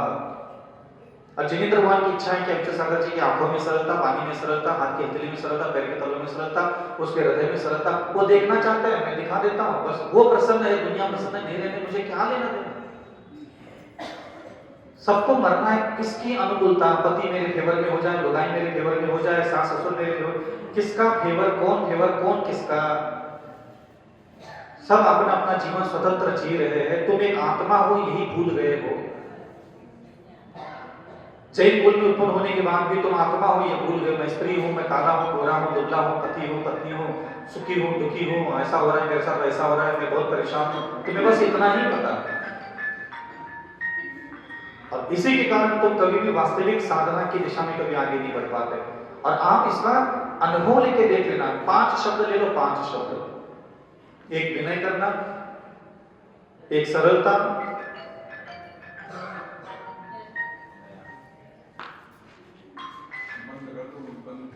एक क्षमा भाव, एक दया भाव, एक विनय भाव, क्षमा, दया, विनय, सरलता और मृदुता, और एक अकिंचन्य और एक ब्रह्मचर्य। ये 5-6 शब्द ले लो, कठान मान लो इन 5-6 शब्दों को। सारे धर्म का पालन करने की भी जरूरत नहीं है। 5-6 शब्द ले लो कोई भी। क्षमा है, मार्दवता है, आर्जवता है, विनय है, और कौन से बोले थे? अकिंचन्य और एक ब्रह्मचर्य। इन धर्मों का पालन करवाओ अपनी आंख, अपनी जीवान, अपनी हाथ की हथेली, पैर के तलवों से। अकिंचन्य का मतलब जानते हैं क्या होता है? अकिंचन्य शब्द का मतलब होता है, जिनेंद्र भगवान ये चाहते हैं कि अक्षय सागर अकिंचन्य धर्म का पालन करे। चाहते हैं कि नहीं चाहते हैं? चाहते हैं। अकिंचन शब्द का ये मतलब होता है कि भगवान ये चाहते हैं कि अविचल सागर जी संसार में उसको जो भी सोच रहा है, जिसको भी अपनी आंखों से देख रहा है, जिसको भी वो चख रहा है, जिसको भी वो सूंघ रहा है, जिसको भी वो सुन रहा है, जिसको छू रहा है, अविचल सागर जी यह मेरा नहीं है ऐसा सोचे। जिनेंद्र भगवान क्या चाहते हैं? जिस भी चीज के बारे में मैं सोच रहा हूँ, देख रहा हूँ, सूंघ रहा हूँ, चख रहा हूँ, सुन रहा हूँ, छू रहा हूँ, भगवान चाहते हैं कि अविचल सागर जी उस हर चीज के लिए यह मेरा नहीं है ऐसा विचार करे। भगवान मुझे ऐसा विचार करते हुए देखना चाहते हैं। अब मैं उसका पालन कैसे करता हूँ? मान लो किसी दिन उठ जाता हूँ, उठ करके मैंने अपनी आंखों को कमांड दिया, अविचल सागर आज अकिंचन आंखों में भरो, आप अपनी वाणी में अकिंचन धरो, आप अपनी हाथ की हथेली में अकिंचन धर्म धारण करो, अपने पैर के तलवों में अकिंचन धर्म धारण करो। और मैं बैठ गया 4 घंटे ध्यान में बैठ गया, देवता आकर के आसमान में खड़े हो गए, तालियां बजा रहे, देखो अविचल सागर में अकिंचन धर्म का धारण किया। आपको पता है मैं कैसे पालन करता हूँ अकिंचन धर्म का पालन? आपने किया कभी जिंदगी में एक बार भी? 4 पूजा 8 पूजा यकासन कर लो, उपवास कर लो, टीके मरवा लो इनकी, बस खाली 10 अक्षर बूंदा पानी में कोई कमी नहीं है। अब मैं 6:30 बज गए, मैंने दरवाजा खोला, मेरे सामने कुछ दिखा, जो कुछ भी दिखा, कोई लड़का खड़ा था, कोई लड़की खड़ी थी, कोई पुरुष खड़ा था, कोई वृद्ध खड़ा था, मुझे कोई लेना देना नहीं, कुछ भी मुझे दिख रहा है, ये लकड़ी दिख रही है, ये अचार दिख रहा है, ये किताबें दिख रही है, माइक दिख रहा है, जो कुछ भी अब मेरे आंखों के सामने आने लगा, मैं उसी समय यह शब्द बोलता हूँ, यह मेरा नहीं है। फिर मैंने किसी से बात करना चालू की, मेरे बातों में कभी भी ये दे दो मुझे चाहिए नहीं, यह मेरा नहीं है, मैं जिससे भी बात कर रहा हूँ वह मेरा नहीं है। अभी जैसे मैं यहाँ बैठा हूँ, मैं इनसे बात कर रहा हूँ, इनसे बात कर रहा हूँ, इनसे बात कर रहा हूँ, इनसे बात कर रहा हूँ, मतलब बात कर रहा हूँ, मैं किसी से टॉकिंग चल रही मेरी किसी बात को लेकर के, किसी गौ अस्पताल से संबंधित, पहला ही खुद को इशारा कर देता हूँ, जिससे तू बात कर रहा है वो तेरा नहीं है। तीसरा, हाथ की हथेलियां, अविचल सागर आज तो जिस भी चीज को छुएगा उसी समय बोलेगा, क्या बोलेगा? इसको छू ले तो क्या बोलेगा? इसको छुए तो क्या बोलेगा? इसको छुए तो क्या बोलेगा? अब किसी श्रावक को छू ले तो क्या बोलेगा? रोटी, हलवा, पूरी आती हथेली में यह मेरा नहीं है। पैर के तलवे लेकर के मंदिर में घुसा, संतशाला में घुसा, गांव में गया, इधर गली में गया, उधर गया, जिधर जिधर मैं पैरों से चलता रहा, मैंने खुद ही खुद को कहा, ये धरती तेरी नहीं, ये गली तेरी नहीं, ये मोहल्ला तेरा नहीं, ये संसार तेरा कुछ है ही नहीं। तो ऐसे ही मैं एक धार्मिक शब्द का जो है अपनी ही इंद्रियों में स्थापित करके उसके साथ में एक दिन दिखाता हूं, एक धार्मिक शब्द बस एक ही दिन के लिए। मैंने आज जैसे सरलता धारण किया, कल सुबह उठ करके जैसा मूड होता है, मेरे पास एक 40-50 शब्द फिक्स है, कंटस्थ हो गए अब तो 15 साल में कह लो, तो वैसे आप करके याद कर ले, तो आज कौन सा ले ले, तो जिस दिन जैसा मूड होता है, जैसा भाव होता है। अब जैसे कल मान लो मैंने ले लिया ब्रह्मचर्य शब्द ले लिया, मान लो अविचल सागर, आज तुम्हारे सामने कोई भी आ जाए, स्त्री आ जाए, पुरुष आ जाए, बालक आ जाए, बालिका आ जाए, युवा आ जाए, युवती आ जाए, सुंदर आ जाए, कुरूप आ जाए, काला आ जाए, गोरा आ जाए, परिचित आ जाए, अपरिचित आ जाए, चाहे दुनिया का कोई भी कितना भी बड़ा सौंदर्य शरीर धारण करके आ जाए, तो मैं इससे कोई लेना देना नहीं। मैं अपनी आंखों को कहता हूँ, जो भी तू देखेगा सब उद्गल है, नाशवान है, क्षणभंगुर है, विनाशी है, मलिन शरीर है, दुर्गंध से युक्त है, ये चमड़ी का मात्र चमक मात्र है, इसको भोगना, इसको देखना, जिसने भी कोशिश की है वो दुर्गति गया है, हो गया मेरा काम। मैं शरीर का भेद ही नहीं जानता कि कौन सा शरीर आया, पुरुष का है, स्त्री का है, मुझे कोई लेना देना नहीं। ब्रह्मचर्य का अभ्यास इतना करवा दिया आंखों को, वाणी को, हाथ की हथेली को, पैर के तलवों को, कि अब ये स्त्री है, काला है, गोरा है, दुबला है, पतला है, मोटा है, सुखी है, दुखी है, कुछ भी ज्यादा दिमाग में नहीं आता, सिर्फ इतना ही दिमाग में आता जो भगवान के मुख से निकले हुए शब्द है, क्योंकि अभ्यास करवाया है वर्षों तक कि ये शरीर है, नाशवान है, क्षणभंगुर है, नवमलदार बहिर्गमकारी है, ये मेरी माँ है। अगर शरीर देखना कि ये माँ है अथवा बहन है, नहीं तो ये शरीर नहीं है, ये सिर्फ एक जगत की आत्मा है, जीव है, तुम्हें इसका कल्याण करना। बात करना है तो कोई भी अश्लील बात नहीं, असभ्य बात नहीं, अशोभनीय बात नहीं, मोह की बात नहीं, तृष्णा की बात नहीं, राग बढ़ जाए ऐसी कोई बात नहीं करना। हाथ की हथेली से छूना है तो माता और बहन होने का एहसास दिलाना है तो छू लो, नहीं तो छूना ही नहीं किसी को। जब आपके हथेली में किसी को भी काम वासना से छूने की औकात है, छूते ही है, तो आप किसी को छुआ नहीं, कभी भाई होने का बहन होने का एहसास देने की क्षमता भी तो आपकी हथेली में होना चाहिए। तुम ऐसे मंत्र स्तोत्र पूजन पाठ और चालीसा भगवान की ऊर्जा की कहानियां स्तोत्रों की महिमा सुन सुन करके तुम्हारे बाप दादा अगर मंदिर में पैसा उड़े उड़े करके अगर तुम सोच रहे हो कि तुम संसार चक्र से बाहर आ जाओगे, तो बेटा तुम जैसे चतुर चालाक कई आए, कई मर गए, कई गड़ गए मरगट में।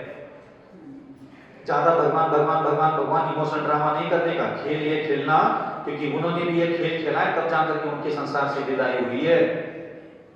उनको भी फ्री में नहीं मिला कि इधर कहो ये काव्य पढ़ लो, वो काव्य पढ़ लो, उतने दाम दे दो, उतने दाम दे दो, कल्याण होता है। ऐसे प्रवचन सुनकर के कल्याण नहीं होता किसी का। एक्चुअली हकीकत में जहां जो चीज व्यवस्थित होना चाहिए वो व्यवस्थित करने के लिए आप मेहनत तो करो कम से कम।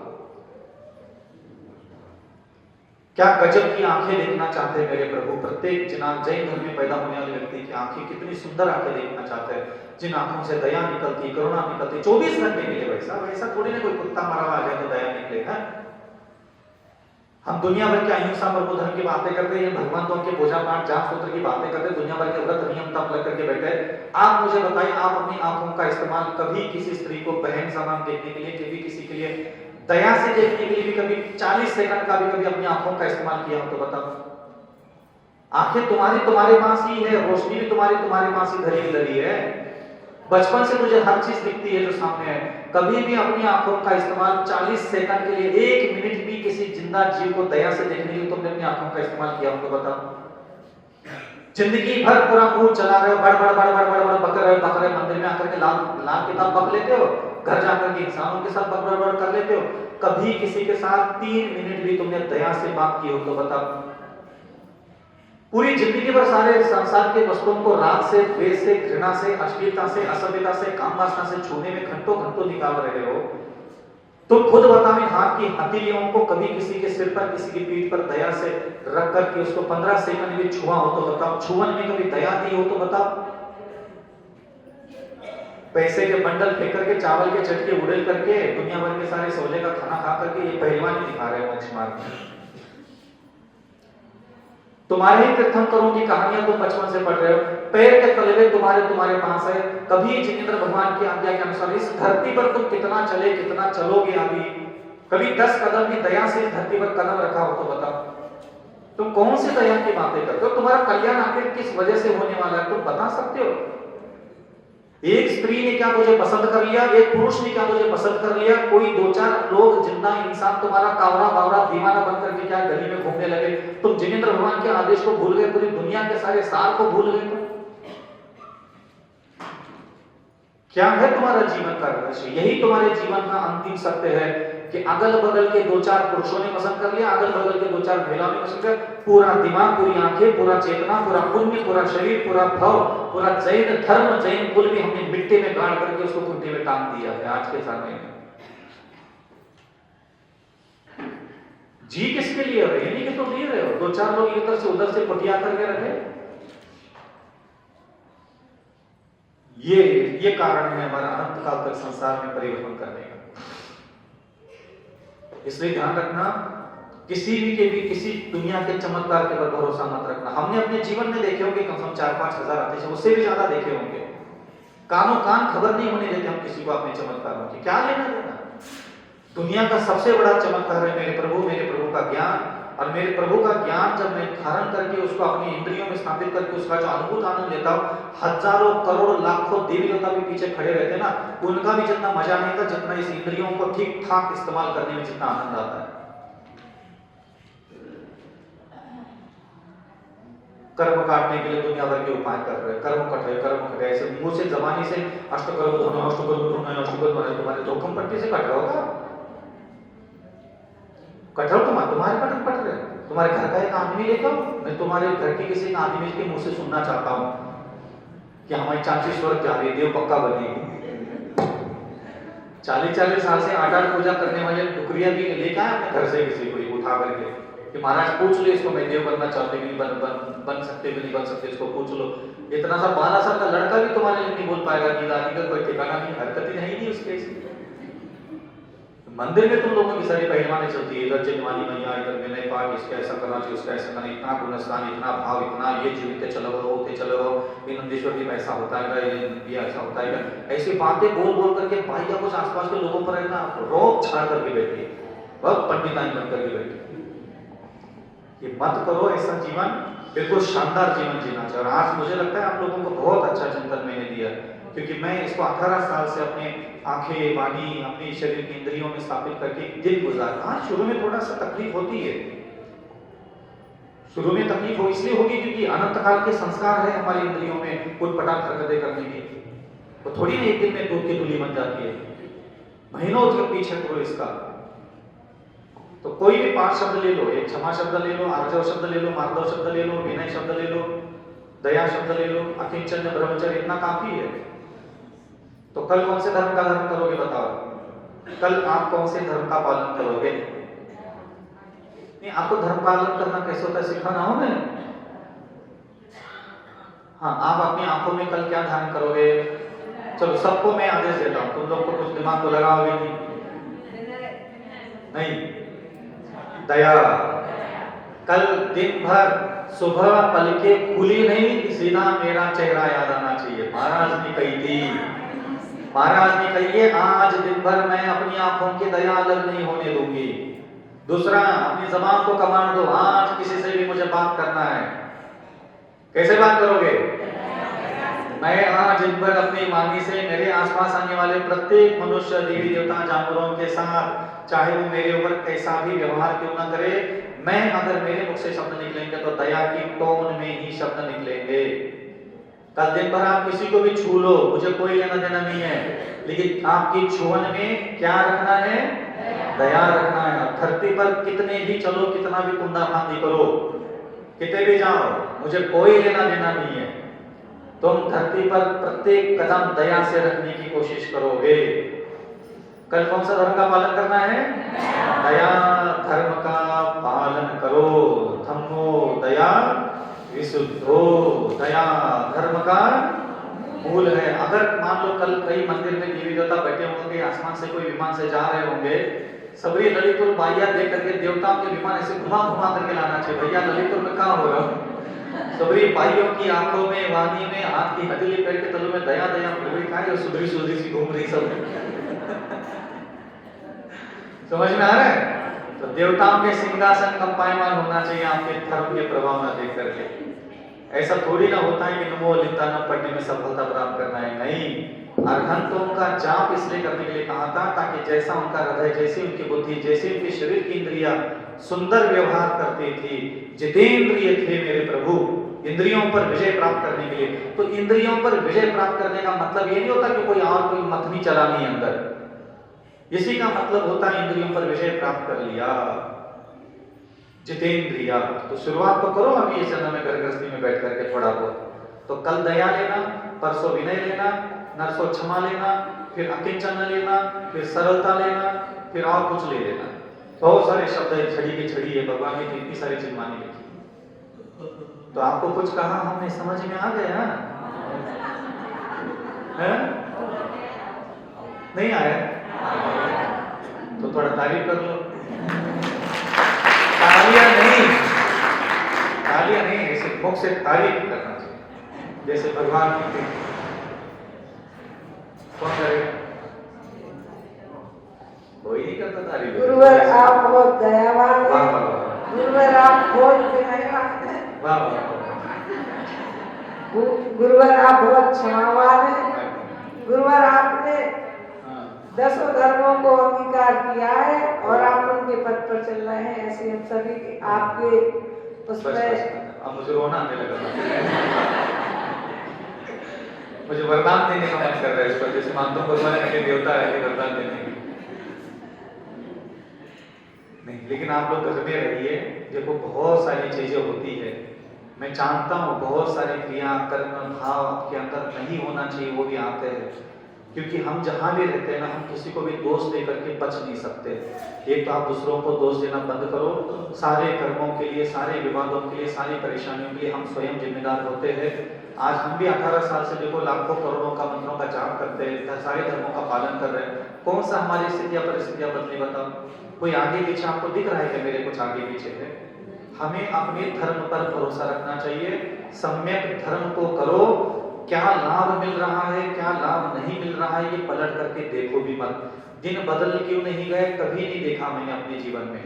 मेरे दिन बदले चाहे नहीं बदले, मेरी किस्मत बदले चाहे नहीं बदले, मुझे इस बात का पूरा विश्वास है मैंने अपनी आंखें बदल दी, जबान बदल दी, कान बदल दिए, नाक बदल दिए, जीवान बदल दी, हाथ पैर बदल दिए। जो हरकतें मेरे शरीर की इंद्रियां अनंत काल से कर रही थी, उन हरकतों से इसको मुक्त करवाने के लिए मैं बहुत मेहनत कर रहा हूं। मुझे इससे ज्यादा और कुछ भी नहीं चाहिए जैन धर्म से, क्योंकि मेरी आत्मा को भी ये जैन धर्म सिर्फ 80 साल के लिए मिला है। इसी 80 साल में अगर मेरी आत्मा ने इस जैन भगवान की शिक्षा को इंद्रियों में भर दिया तो ठीक है, नहीं तो फिर अगले जन्म में जहां जाऊंगा वहां सब कुछ यही सारी हरकतें मेरी इंद्रियां करेगी और मुझे वो चीजें नहीं करवानी है अपने आप से।